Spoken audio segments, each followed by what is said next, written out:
So can anybody tell me what a goal is? A goal. Doesn't have to be exact. It's an end result. That's what I would Okay. say. An outcome. An outcome. So tell me, what's the difference between a goal and an objective? Goals would be next.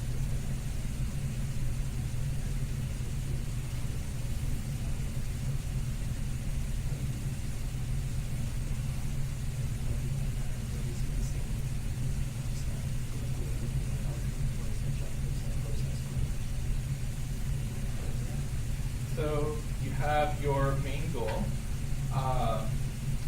We're going to go over exactly what the differences are between your main goal and the way that you're going to reach that main goal, which is through your objectives. So first, to talk a little bit about them, your goal is, like you said, the general expected outcome. So what it is that you hope to achieve from the process. And then your objective is how you're going to achieve that. Okay? So the difference, those are very broad. They're your general outcome. Whereas your objectives are much narrower, but like you were saying, much more specific. Right?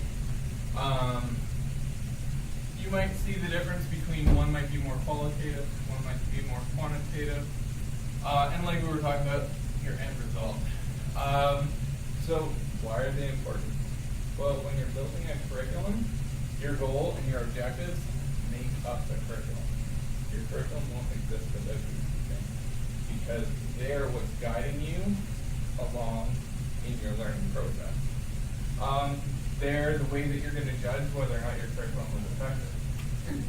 If you don't have any specific objectives or a way to reach your main goal, you're not going to be able to tell whether or not you actually did it or not. And then you have to communicate your expectations of the curriculum. So you have to tell other people what it is that they're doing. So without being able to say, this is the purpose, this is what we're trying to achieve through this curriculum, you're not going to do it. So let's do a little group activity. Let's create a goal based on the handout that you guys were given. Talk about your student population for 9s and 12s. Let's create a general goal for a curriculum based around teaching these two groups. So we're going to actually, over the next hour or two, we're going to actually create a curriculum for grade 9s and grade 12s. But we're going to do it as you're the educator teaching both groups. So we need one main goal that's going to improve health for both of these groups. So what do you guys think? You can also think about the ideal situation that we talked about earlier, because we use the ideas. So it needs to be specific because we cannot just make our goal to improve the health that maybe team, but we need to have some certain like specific goal among the process of improving the life. Yeah. So let's do that. You want your goal to be broad, right? It's going to be very general. Sorry. It's going to be your end result. What is it that you're hoping to get out of this? So reading your sheet, you know you have your 9s and your 12s, and you have an idea they're not eating the most healthy, right? So you have to, what is it that you think you want to get out of that? Come up with a goal for them. Right? So like, to start, you know they don't eat healthy. We want them to eat healthy. We want them to eat healthy, right? So how are we going to go about doing that in a very broad, general way? What are we going to do? Improving eating habits. Okay, so we're improving eating habits so that they eat healthier. Okay, now how are we going to do that? I think we're developing a curriculum. Okay, so we have to teach them to eat healthy. Now, how are we going to do that?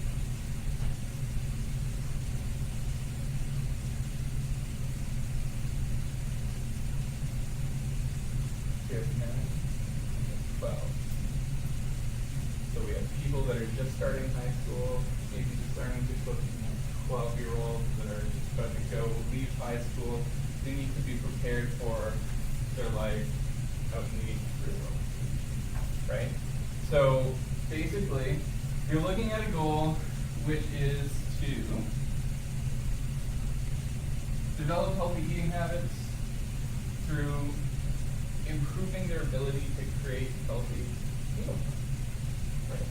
You want them to be able to cook properly so that they can eat and be healthy. And they're not getting takeout every day because they're not at home. Right? So that's your general goal. That's what we're going to try to get out of this curriculum that we're going to build for both 9s and 12s. So, moving on. What about objectives? So we're developing healthy eating habits. What's the rest of the goal? I think that's fine. We're going to develop healthy eating habits through teaching 9s and 12s proper development of a meal plan. So we want them to be able to create a healthy meal plan by the time that they're done this curriculum. Now, how are we going to do it? So what I'm going to get you guys to do is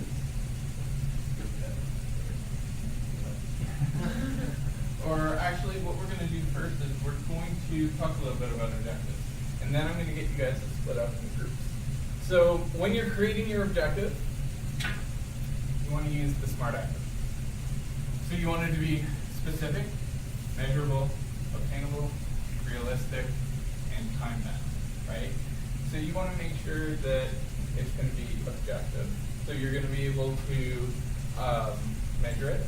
It's going to be specific, because we said all objectives are going to be specific.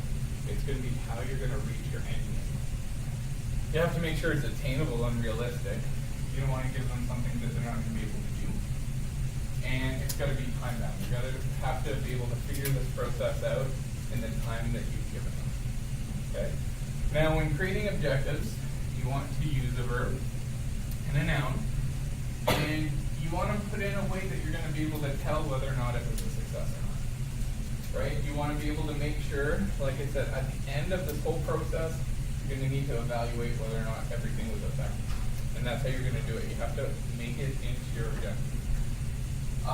And then you have to note conditions of performance. So basically, you have to include everything that you need to get them to do to reach the goal and make sure you're able to measure it and know that it was successful at the end. Now, there's 3 different types of objectives. Okay, there's your learner, your process, and your outcome. Now, your learner objectives are the people that you're teaching, something that's going to affect them, either their cognitive, affective, or psychomotor skills. Something in those 3 are going to change if you're doing a learner objective. For a process objective, you're talking about the curriculum itself, right? So things like participation. Do people seem interested? Are they participating? Are they giving you feedback? And then your actual outcomes. So we're all clinicians, right? You're looking at, if you're creating a curriculum for something to do with something that will affect your patients, that's going to be your outcome goal. So if you're teaching other physicians, for example, right, you might create a goal or an objective, that's actually going to eventually affect the patients. Okay. Questions? So collaborative learning, when you're taking into account actually developing the curriculum, you have to take into account that the people that you're trying to teach, they also already have some background, or else they wouldn't be interested in taking the curriculum, right? So they have some level of knowledge. So you have to work with them to create objectives on top of the base objectives that you've already developed to reach that goal. So you need to know, like you guys had talked about earlier, through the learning assessment, what stage are they at, so you can build your curriculum around it as well. So if you use too many objectives, you're actually kind of hindering it. You're not going to get as much learning done, because if you give them too much to kind of take in, and a lot of it, if you're duplicating something that they already know, isn't really helping their learning. So having a few objectives that you feel are the necessary ones to get across, and then working with your learners to get the rest of your objectives in, you're getting the best learning start. Okay, so putting knowledge into practice. So we're going to split you guys up into two groups. This works out perfectly for this.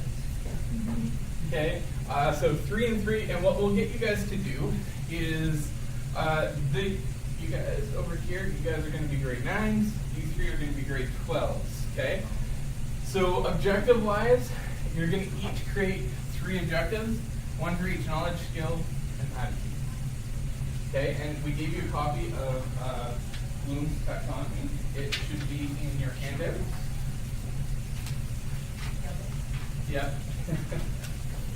Okay, so we'd like you to utilize those and create 1 objective, each group, for each knowledge, skill, and attitude. Keeping in mind your population, what you know from the assessment that was already completed and is on this.